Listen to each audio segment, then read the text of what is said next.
Electrician class channel থেকে সকলকে স্বাগত। আজ আমরা এখানে আইটিআইয়ের ইলেকট্রিশিয়ান ট্রেডের ছাত্রদের জন্য ক্লাসটা নিচ্ছি এবং এটা হচ্ছে ট্রেড থিওরির বেসিক ইলেকট্রিসিটি চ্যাপ্টারের মধ্যে থেকে Ohm's law, laws of resistance এবং রেজিস্টিভিটি এর সম্বন্ধে আলোচনা করব। তা প্রথম হচ্ছে ওহমস ল। আমরা দেখি যে ওহমস ল কাকে বলে। Definition of Ohm's law: the current through which a conductor between 2 points is directly proportional to the voltage across the point, across the 2 points. অর্থাৎ কোনো কন্ডাক্টরের মধ্য দিয়ে, আমরা ছবিতে দেখছি কোনো কন্ডাক্টর এ বি কন্ডাক্টর এর মধ্য দিয়ে যে কারেন্টটা যাবে সেটা ওই কন্ডাক্টরের অ্যাক্রসের যে ভোল্টেজটা তার সঙ্গে সমানুপাতিক। অর্থাৎ এ এবং বি কন্ডাক্টর এবং ওর অ্যাক্রসে ভোল্টেজ আমরা দেখছি ভি, ওর মধ্য দিয়ে কারেন্ট যাচ্ছে যেটা সেটা হচ্ছে আই। তাহলে এই আইটা কার সঙ্গে সমানুপাতিক না, ওর অ্যাক্রস, এ বি যে কন্ডাক্টর তার অ্যাক্রসে ভোল্টেজটার সঙ্গে সমানুপাতিক। অর্থাৎ ওহমের সূত্র অনুযায়ী ভি ভ্যারিজাস আই, অর্থাৎ V varies as I or V equal to IR। এই হচ্ছে ওহমের সূত্র। এবার একটু ব্যাখ্যা করি। ওহমের সূত্র বলছে যে কোনো কন্ডাক্টরের মধ্য দিয়ে যদি কোনো কারেন্ট যায় সেটা বেশি যাবে না কম যাবে সেটা নির্ভর করবে ওই কন্ডাক্টরের দুই প্রান্তের বিভব প্রভেদের পার্থক্য অনুযায়ী। সেটাকে আমরা বলছি ভোল্টেজ অ্যাক্রস এ কন্ডাক্টর, সেটা ভি দ্বারা প্রকাশ করছি, এর সঙ্গে সমানুপাতিক। অর্থাৎ ভোল্টেজ বাড়লে কারেন্ট বাড়বে, ভোল্টেজ কমলে কারেন্ট পড়বে। তাই আমরা দেখতে পাচ্ছি যে ভি ইকুয়াল টু আই এর, এটা হচ্ছে ওহমের সূত্র। তাই এই ট্রায়াঙ্গেল আকারে দেখলে আমরা ভোল্টেজ সূত্রটা পাই যে ভি আই, আমরা দেখতে পাচ্ছি ভি আই আর। এইটা যদি আমরা মনে রাখতে পারি তাহলে ওহমের সূত্র অনুযায়ী আমরা যত অঙ্ক আছে সেগুলো সব করতে পারবো। এইখানটা আমরা আরেকটা দেখতে পেলাম যে ওহমের সূত্র অনুযায়ী আমরা পাচ্ছি কি I equal to V by R. দেখি আমি এই আইটা যদি বার করি তাহলে আই কি, এই যে ভি বাই আর। আবার দেখতে পাচ্ছি কি না আর ইকুয়াল টু ভি বাই আর। এখানেও আমরা দেখতে পাচ্ছি সেই একই জিনিস। আরটা যদি আমি বার করতে যাই তাহলে ভি বাই আই করলে আমরা আই পাবো। তা এই জন্য আমরা এই ট্রায়াঙ্গেল সূত্র অনুযায়ী আই হোক আর হোক বা ভি হোক আমরা সহজেই বার করতে পারি। এই গেল ওহমসের সূত্র। তা এখানে ওহমসের সূত্রে যে আমরা আরটা দেখতে পাচ্ছি, এই আরটাকে বলা হয় রেজিস্ট্যান্স অফ দি কন্ডাক্টর।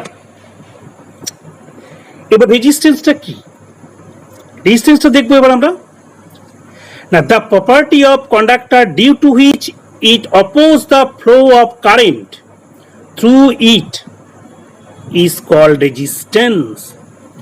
অর্থাৎ আমরা দেখতে পাচ্ছি যে প্রপার্টি অফ কন্ডাক্টর, রেজিস্ট্যান্স হচ্ছে একটা কন্ডাক্টরের প্রপার্টি, ধর্ম, যেটা হুইচ ইট অপোজ, যেটা বাধা দেয় কি, the flow of current, current flow হতে বাধা দেয়, থ্রু ইট, ইহার মধ্য দিয়ে, অর্থাৎ ওই কন্ডাক্টরের মধ্য দিয়ে তড়িৎ প্রবাহ বা কারেন্ট ফ্লোকে বাধা দিচ্ছে, সেইটাকে আমরা বলবো রেজিস্ট্যান্স। এবং এটা ডিনোটেড বাই আর, আর দ্বারা প্রকাশ করা হয়। এই আর এর ভ্যালুটা আবার কি, তখন আমরা এই ওহমসের সূত্র অনুযায়ী পাবো আর ইকুয়াল টু ভি বাই আর। এখন এখন এই আর এর ইউনিট কি, অর্থাৎ রেজিস্ট্যান্সের ইউনিট কি? The unit of resistance is ohm and is denoted by symbol, আমরা দেখিয়েছি চিহ্ন এই, ওহমের চিহ্ন এই দ্বারা আমরা ওটাকে প্রকাশ করি। এবার এটা বোঝার জন্য আমরা কয়েকটা অঙ্ক সাহায্য নিই, তাহলে ওহমস লটা পরিষ্কার হয়ে যাবে। মাথায় রাখতে হবে যে ওহমস ল এর সাধারণ সূত্র যে ভি ইকুয়াল টু আইআর, এই দিয়ে অঙ্কগুলো হয়। প্রথম অঙ্ক, what will be the current passing through a resistance of 50 ohm if the supply voltage is 200 volt. এই অঙ্কটা করি। তাহলে এখানে বলছে সাপ্লাই ভোল্টেজ অর্থাৎ ভি ইকুয়াল টু 200 আর রেজিস্ট্যান্স অফ দি কন্ডাক্টর কত না 50 ওহম, তাহলে আর ইকুয়াল টু 50, এর কারেন্ট মানে আই ইকুয়াল টু কত। তাহলে আমরা অ্যাকর্ডিং টু ওহমস ল পাচ্ছি যে V equal to IR or I equal to V by R. এবার আমরা সব মানগুলো বসিয়ে দিলাম, বসিয়ে দিয়ে আই ইকুয়াল টু 200/50, তখন আই ইকুয়াল টু পেয়ে গেলাম 4। তাহলে কারেন্ট উইল বি 4 অ্যাম্পস, যেহেতু কারেন্টের একক হচ্ছে অ্যাম্পিয়ার। বুঝলাম। পরের অঙ্ক যাই। 2 নম্বর, 10 ampere current flows through a conductor. 10 ampere current কোনো কন্ডাক্টরের মধ্যে প্রবাহিত হচ্ছে। If 24 volt supply is given across of that conductor, what will be the resistance of the conductor. এবার আমরা সলিউশন করছি। তাহলে এখানে কি কি বলে দিয়েছে না 10 অ্যাম্পিয়ার ফ্লো কারেন্ট, তাহলে আই ইকুয়াল টু আমাদের I equal to 10 ampere. Supply voltage 24 volt, তাহলে ভি ইকুয়াল টু 24 ভোল্ট। তাহলে আমরা ওহমের সূত্র অনুযায়ী পাই ভি ইকুয়াল টু আইআর বা R equal to V by I. এখানে আমি মানগুলো বসিয়ে দিলাম। তাহলে আর ইকুয়াল টু কত 24/10, তাহলে সেখান থেকে আমরা আর এর মানটা পেয়ে গেলাম 2.4, অর্থাৎ রেজিস্ট্যান্স উইল বি 2.4 ওহম। হয়ে গেল। এবার আমরা দেখব যে রেজিস্ট্যান্সটা যে শুনলাম বা ওহমস ল থেকে, এই রেজিস্ট্যান্সটা কি কি বিষয়ের উপর নির্ভর করে আমরা এবার বুঝবো। এটাকে বলা হয় ল অফ রেজিস্ট্যান্স। তাই ল অফ রেজিস্ট্যান্সটা কি দেখব। দেয়ার আর 2 বেসিক ল অফ রেজিস্ট্যান্স, দুটো সূত্র আছে এই রেজিস্ট্যান্সের। ফার্স্ট ল, প্রথমটা কি ল অফ লেন্থ, অর্থাৎ ল অফ লেন্থ দৈর্ঘ্যের সঙ্গে কি সম্পর্ক সেটা বলছে law of length. The resistance of the conductor is directly proportional to its length when the temperature, cross-section area and its material is fixed. কি বলছে না resistance of the conductor is directly proportional. কোনো কন্ডাক্টরের resistance directly proportional কার সঙ্গে to its length, তার দৈর্ঘ্যের সঙ্গে, যখন এর টেম্পারেচার এবং ক্রস সেকশনাল এরিয়া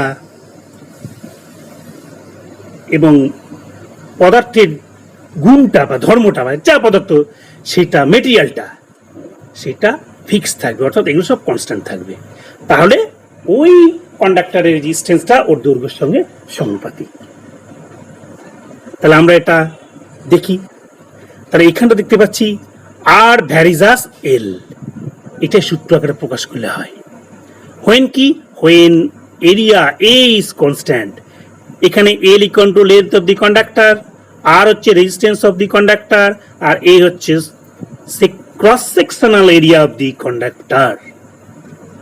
তাহলে আমরা দেখতে পেলাম যে কোনো কন্ডাক্টরের রেজিস্ট্যান্সটা তার লেন্থের সঙ্গে সমানুপাতিক, অর্থাৎ দৈর্ঘ্য যদি বাড়ায় রেজিস্ট্যান্স বাড়বে, দৈর্ঘ্য কমালে রেজিস্ট্যান্স কমবে। এই গেল লেন্থের সঙ্গে সম্পর্ক। এবার আমরা দেখব 2 নম্বরটা কি law of cross sectional area, অর্থাৎ ক্রস সেকশনের সঙ্গে কি সম্পর্ক দেখছি। The resistance is inversely proportional to its cross sectional area, অর্থাৎ ক্রস সেকশনাল এরিয়ার সঙ্গে ইনভার্সলি প্রপোর্শনাল, অর্থাৎ আর ভ্যারিজাস 1/a, অর্থাৎ এ মানে কি ক্রস সেকশনাল এরিয়া, তাই ইনভার্সলি প্রপোর্শনাল, সেই জন্য 1/a। তাহলে রোধটা ক্রস সেকশনালের সঙ্গে ইনভার্সলি প্রপোর্শনাল, অর্থাৎ ক্রস সেকশন বাড়লে রোধ কমবে, আর ক্রস সেকশনে যদি কমে রোধ বাড়বে, ঠিক উল্টোটা। এইভাবে রোধটা নির্ভর করে ক্রস সেকশনের উপর। যেমন আমরা কোনো একটা পাইপে যদি চিন্তা করি, মোটা পাইপ দিয়ে বেশি জল যাবে, জল ফ্লো হতে বাধা পাবে না, কম বাধা, সেই জন্য বেশি জল যায়। আর যদি সরু পাইপ দিই তার মধ্যে কম জল যাবে, বাধা পাচ্ছে বলে তো বেশি জল যেতে পারছে না, ঠিক এরকম ধরনের সম্পর্কটা। তাই ক্রস সেকশনের সঙ্গে ব্যস্তানুপাতিক। এখন আমরা এই দুটো ইকুয়েশনটা একসঙ্গে করলে পাই আর varies as L/A or R equal to rho into L/A। এই দুটো ইকুয়েশন একসঙ্গে করে যেটা ফাইনালি পেলাম R equal to rho into L/A। এখানে এলটা, এই যে রোটাকে বলা হয় resistivity or specific resistance of the conductor। এর এসআই ইউনিট হচ্ছে ওহম মিটার। আর মনে রাখতে হবে এই স্পেসিফিক রেজিস্ট্যান্স বা resistivity depends on quality of material only, অর্থাৎ এটা সম্পূর্ণ ওই মেটেরিয়ালের কোয়ালিটির উপর নির্ভর করবে। তামার ওজন একরকম হবে, লোহার ওজন আর এক রকম হবে, অ্যালুমিনিয়ামের হলে আর এক রকম হবে, এক এক মেটেরিয়ালের এক এক রকম হয়।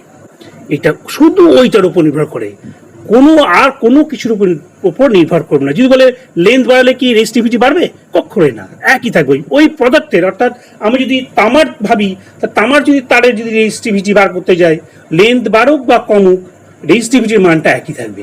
সেইরূপ অ্যালুমিনিয়ামের ক্ষেত্রে যদি করি, অ্যালুমিনিয়ামের ক্ষেত্রে যত লেন্থ বাড়ায় বা ক্রস সেকশন বাড়ায় কোনো নির্ভর করবে না, একই থাকবে। কিন্তু লেন্থ বা ক্রস সেকশনের উপর নির্ভর করবে শুধু রেজিস্ট্যান্সটা, নট রেজিস্টিভিটি। এটা কিন্তু মনে রাখতে হবে। রেজিস্টিভিটি নির্ভর করে only for quality of material এর উপরে, এটা রেজিস্টিভিটি। এবার আমরা দেখব যে রেজিস্টিভিটি বা স্পেসিফিক রেজিস্ট্যান্স কাকে বলে। দেখি সংজ্ঞা দেখি প্রথমে। Resistivity or specific resistance of a conductor is the resistance offered by 1 meter length of conductor wire having an area of 1 meter square cross section। এখানে বলছে যে resistivity of a conductor is resistance কি না offered by 1 meter length of a conductor wire having an area of 1 meter cross section area। আমরা ছবিতে দেখতে পাচ্ছি যে এখানে একটা কন্ডাক্টর, সেটাকে আমরা 1 মিটার চিন্তা করলাম, লেন্থ হচ্ছে 1 মিটার। যেহেতু এসআই সিস্টেমে আমাদের আইটিআই বেশিরভাগ করানো হয়, তাই 1 মিটার ধরেই করাচ্ছি এসআই সিস্টেমে।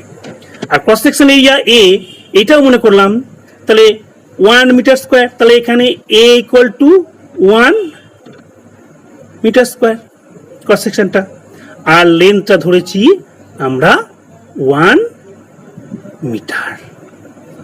তাহলে এই জিনিসটার জন্য এই কন্ডাক্টর এর যা রোধ হবে, যদি আমরা মাপি যা রোধ হবে, সেটাই ওর হচ্ছে স্পেসিফিক রেজিস্ট্যান্স। বোঝা গেল? তাহলে এটা একটা উদাহরণ ধরে আমরা বুঝে নিই। The resistivity of copper is 1.7 into 10⁻⁻8 ohm metre. বলতে আমরা কি বুঝি দেখি কি বলি। It means that if you take 1 meter long copper wire having a cross-sectional area of 1 meter square, then resistance of this piece of copper will be 1.7 into 10⁻⁻8 ohm। অর্থাৎ আমরা যদি 1 মিটার দৈর্ঘ্যের একটা কপার ওয়্যার নিই, যার cross sectional এরিয়াটা 1 metre square. তা সেই টুকরো কপার ওয়ারের যদি আমরা রোধ মাপি তাহলে আমরা রোধটা পাবো 1.7 ইন্টু 10⁻⁻8 ওহম। ওটাই ওর হচ্ছে স্পেসিফিক রেজিস্ট্যান্স, এই 1 মিটার লেন্থের ক্ষেত্রে হলো। যদি এটা বলতো 2 মিটার 25 মিটার এর মতো, তাহলে কিন্তু স্পেসিফিক রেজিস্ট্যান্স ওই মানটা কিন্তু হবে না। এটা হবে একমাত্র 1 মিটারের ক্ষেত্রে, ক্রস সেকশন 1 মিটার স্কোয়ার আর লেন্থ হবে 1 মিটার। এটাই হচ্ছে ওর স্পেসিফিক রেজিস্ট্যান্স। এবার হচ্ছে unit of specific resistance or resistivity. দেখি আমরা ওই রেজিস্ট্যান্সের সূত্র অনুযায়ী কি পাচ্ছি, R equal to rho into L by A, or rho into L equal to R into A, or rho equal to R into A by L। তাহলে এবার এদের প্রত্যেকের ইউনিটগুলো বসাই। প্রথম হচ্ছে R, এই যে আরটা আছে, আর এর একক কি, ওহম, এই যে ওহম, তাহলে ওহম বসালাম। এবার এ মানে কি, ক্ষেত্রফল, মিটার স্কোয়ার বসিয়েছি। তারপরে বাই এল, এলটা কি, এলটা হচ্ছে দৈর্ঘ্য, আমরা বসিয়েছি দৈর্ঘ্যের একক কি, মিটার, এই যে মিটার বসিয়েছি। এবার কেটে কুটে নিচের এম কেটে গেল, ওপর থেকে একটা এম কেটে দিলাম, তাহলে কি থাকলো, ওহম মিটার, সেই জন্য ওহম মিটার। তাই রেজিস্টিভিটির একক হচ্ছে ওহম মিটার। অবশ্যই কিন্তু এসআই সিস্টেমে মনে রাখতে হবে। এবার আমরা কটা অঙ্ক সাহায্যে বুঝি, আরো ক্লিয়ার হবে। এমন দেখি প্রথম অঙ্ক, calculate the resistance of a wire 20 metre in length with an uniform diameter of 2 centimetre. Resistivity of the wire is 1.7 into 10⁻⁻8 ohm metre. ঠিক আছে, এখানে কি কি দিয়েছে না, এল দিয়েছে 20 মিটার, ডি দিয়েছে 2 সেন্টিমিটার, এবং বা সেন্টিমিটার, এটাকে আমাকে মিটারে নিয়ে যেতে হবে। মিটারে নিয়ে গেলে কি করতে হবে না, আমাকে 100 দিয়ে ভাগ করতে হবে, তাই 100 দিয়ে ভাগ করে দিয়েছে, বা ডি ইকুয়াল টু 0.02 মিটার। এইবার আমরা আসল অঙ্কে আসছি। আমাদের ফর্মুলা কি আছে, যে R equal to rho into L by A. তাহলে এখানে কি কি প্রয়োজন হচ্ছে, আমাদের রো দরকার হচ্ছে, এল দরকার হচ্ছে, আর এ। কিন্তু অঙ্কে বলা আছে, রো বলা আছে 1.7, এইটা হচ্ছে রো, তাহলে আমাদের রোটা বলে দিয়েছে। আর বলেছে কি, এল বলেছে কত, 20 মিটার, তাহলে আমাদের এলও বলে দিয়েছে। আর কি দরকার, এটা দরকার, এই এটা বলেনি, সেটা আমাকে বার করতে হবে। তার জন্য আমরা দেখি কি করি। তার এ ইকুয়াল টু কি না, ক্রস সেকশনাল এরিয়া, যেহেতু সার্কুলার, ডায়ামিটার বলেছে তার সার্কুলার, তাহলে আমরা A equal to pi D square by 4, এটা হচ্ছে ফর্মুলা। সেখানে আমরা মানগুলো বসিয়ে দিই। তাহলে এ ইকুয়াল টু পায়ের মান হচ্ছে 3.14 ইন্টু ডি মানে আমরা বার করেছি এখানটা হচ্ছে 0.02 মিটার, এই বসিয়ে দিলাম, দিয়ে তার স্কোয়ার, আর টোটালটার বাই 4, মানে টোটালটার বাই 4, সেই 4টা কিন্তু এইটা, এই বসিয়ে দিয়ে আমরা এ ইকুয়াল টু পেলাম এই ভ্যালু, যে 314 ইন্টু 10⁻⁻6 মিটার স্কোয়ার, এই হচ্ছে ভ্যালুটা পেলাম। তারপরে আমরা এবার বসিয়ে দেবো। তাহলে আমরা বসিয়ে দিই এবার R equal to rho into L by A দিয়ে সব বসিয়ে দিলাম। তাহলে আর সমান বের করবো, রো মানে এই ভ্যালুটা বসিয়ে দিলাম, রো এর 1.7 ইন্টু 10⁻⁻8, তারপরে এল মানে 20, এই যে 20 ভ্যালুটা বসিয়ে দিয়েছি, বাই এই যে বাই আছে আমাদের এরকম বাই দিয়েছি, সেই বাই এ মানে এর ভ্যালু এইটা, সেটা আমরা বসিয়ে দিলাম, এর ভ্যালুটা বসিয়ে দেওয়ার পরে আমরা দেখতে পেলাম আর এর ভ্যালু এই মানটা 1.08 ইন্টু 10⁻⁻3 ওহম, এই ভ্যালুটা বেরোলো। তাহলে আমি রেজিস্ট্যান্সটা পেয়ে গেলাম। এইবার এই রেজিস্ট্যান্সের ভ্যালুটা বার করার জন্য যে সমাধান, সেটা তোমরা একটু করে নিও, খুব সোজা। তারপরে আমি দেখছি 2 নম্বর, অঙ্কটা কি? If the length of the wire is doubled, cross-sectional area remain constant, what will be then resistance? Same material of the wire. অর্থাৎ দুটো ক্ষেত্রে কিন্তু মেটেরিয়ালটা একই ওয়্যারের কথা বলছে। যে মূল কথা হচ্ছে কি, যে যদি আমি একটা ওয়্যার নিচ্ছি, তার যা রেজিস্ট্যান্স হবে, যে দৈর্ঘ্যটা নিলাম সেই দৈর্ঘ্যের থেকে ডবল করে দিলাম, তখন তার রেজিস্ট্যান্সটা কি হবে? তাহলে আমরা দেখি। তাহলে প্রথমে মনে করি আমি এল দৈর্ঘ্যের দৈর্ঘ্য নিয়েছি, তাহলে লেন্থ অফ দি ওয়্যার হচ্ছে এল, প্রথম একটা। তার ক্রস সেকশনাল এরিয়া হচ্ছে এ, রেজিস্ট্যান্স কত? R1 ধরলাম তখন। আর যেহেতু সেম মেটেরিয়াল, রো কিন্তু সবার ক্ষেত্রে এক। তার প্রথম ক্ষেত্রে কি, R1 equal to rho into L by A থাকলো।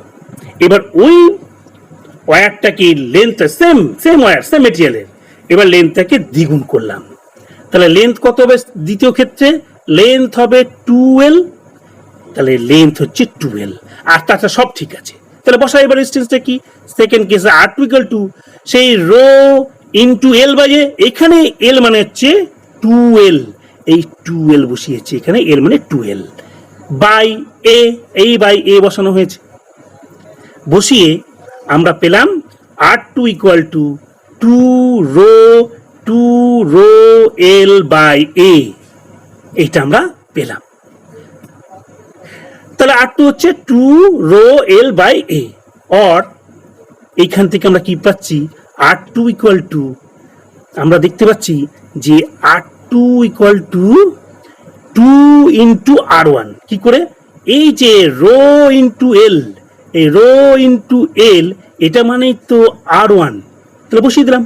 তাহলে R2 ইকুয়াল টু কি দাঁড়ালো? 2R1, অর্থাৎ R2 ইকুয়াল টু R1। তাহলে R2 হচ্ছে সেকেন্ড কেসের রেজিস্ট্যান্স, তাই resistance will be double of the first case. তাহলে এরকম ধরনের যদি কোনো কেস হয়, লেন্থটাকে যদি দ্বিগুণ বাড়ানো হয়, তাহলে রেজিস্ট্যান্সটা প্রথমে যারা ছিল তার দ্বিগুণ হবে।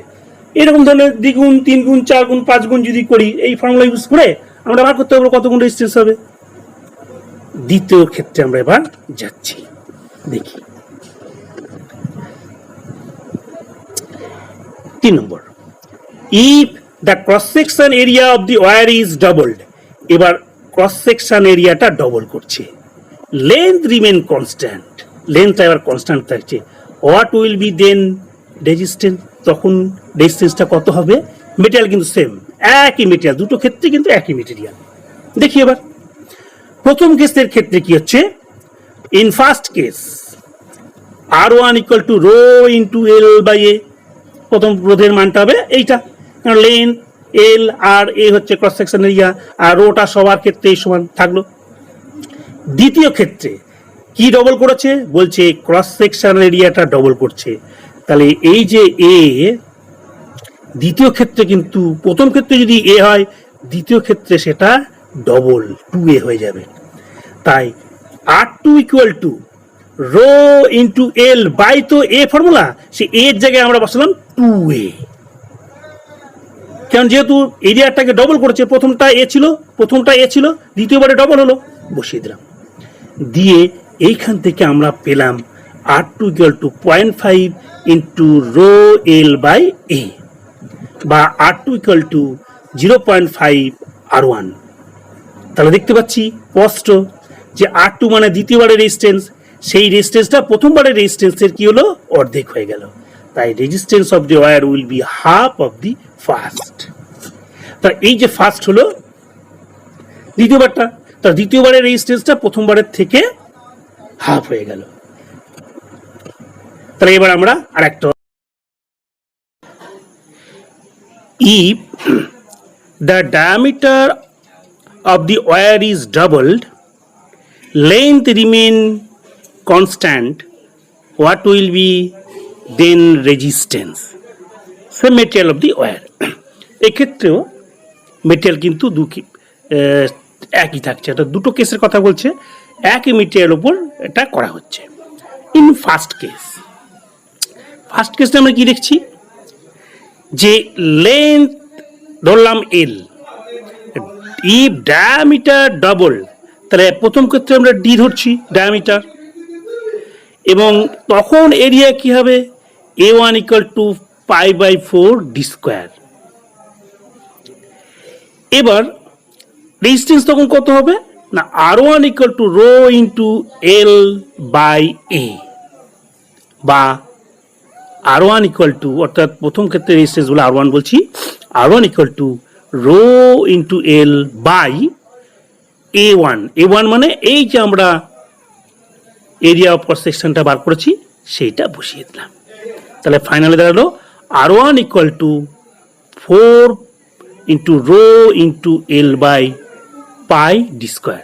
ক্যালকুলেশনটা আমরা দেখে নিই যে কি না, R1 equal to rho into L by pi by 4 into D square. তাহলে এখানে সমান এই, তাহলে রো ইন্টু এল, আর এই দাগের জন্য আমরা গুণ দিচ্ছি, দিয়ে এইখানটাই তলায় তো আমাদের এই ব্যাপারটা আছে, তাহলে এই চারটা উপরে উঠে যাবে, অর্থাৎ চারটা উপরে উঠে গেল, আর তলায় বাই কে আছে, পাই ইন্টু ডি স্কোয়ার, অর্থাৎ পাই ইন্টু ডি স্কোয়ার। তাহলে তাহলে কি দাঁড়ালো আমাদের না, 4টা যদি আগে লিখি তাহলে 4 rho into L by pi D square, সেটাই হলো 4 into rho into L by pi D square. এই ক্যালকুলেশনটা এখানে দেখানো হলো। এবার second case, in the second case length is doubled, বলা হয়েছে যে ডায়ামিটার ইজ ডাবলড, তাহলে লেন্থ একই আছে, ডায়ামিটার হচ্ছে 2D, তখন এরিয়াটা কি হবে না, A2, তখন সেকেন্ড ক্ষেত্রে এরিয়াটা A2 ধরলাম, A2 equal to π/4 2D square. 2D কেন বলছি না, ডায়ামিটার যদি প্রথমে যদি ডি ধরি, দ্বিতীয় ক্ষেত্রে হচ্ছে 2D, তাই 2D স্কোয়ার। তাহলে ক্যালকুলেশনটা দেখে নিই যে A2 equal to π/4 into 2D square, তাহলে এই যে 2D তাহলে স্কোয়ার। তা এখন এই π/4 থাকলো ইন্টু 2D মানে হচ্ছে 4D স্কোয়ার, তাহলে এই 4 কেটে গেল, তাহলে কি দাঁড়ালো পাই ডি স্কোয়ার, তাই A2 ইকুয়াল টু হচ্ছে পাই ডি স্কোয়ার। তাহলে আমরা এবার R2 ইকুয়াল টু কি হবে দেখি, যে এইখানটায় R2 ইকুয়াল টু হচ্ছে rho into L by A2, মানটা বসিয়ে দিই, তাহলে R2 equal to rho into L by A2 মানে হচ্ছে পাই ডি স্কোয়ার, এখানে A2 মান পেয়ে গেছি, বসিয়ে দিলাম, দিয়ে দাঁড়ালো কত যে R2, অর্থাৎ এখানে R2 মানটা বসিয়েছি, তো এবার R1 ইকুয়াল টু 4R2 হলো কি করে, এইখানটা আমরা R1 ইকুয়াল টু কি দেখছি যে 4 into rho into L by pi D square, তার এই যে rho into L by pi D square, এই যে rho into L by pi D square, এটা মানে R2, সেই R2টা এখানে দিয়ে দিলাম, তাই 4R2 এই R2 বসিয়ে দিলাম। তাহলে কি দাঁড়ালো যে R1 ইকুয়াল টু 4R2, অতএব আমি যদি এবার R2 ইকুয়াল টু বার করি, তাহলে R2 ইকুয়াল টু এখান থেকে পাবো 1/4R1, তাই ফাইনালি যে R2 রেজিস্ট্যান্সটা হবে সেটা 1/4 অফ ফার্স্ট কেস, অর্থাৎ প্রথমে যে রেজিস্ট্যান্সটা ছিল তার 1/4 অংশ। এইভাবে আমরা বিভিন্ন ডায়ামিটারের দ্বিগুণ, 3 গুণ, 4 গুণ হলে তার রেজিস্ট্যান্সটা কীভাবে বার করতে হয় এইভাবে আমরা বার করতে পারি এবং তার সঠিক উত্তর পাবো।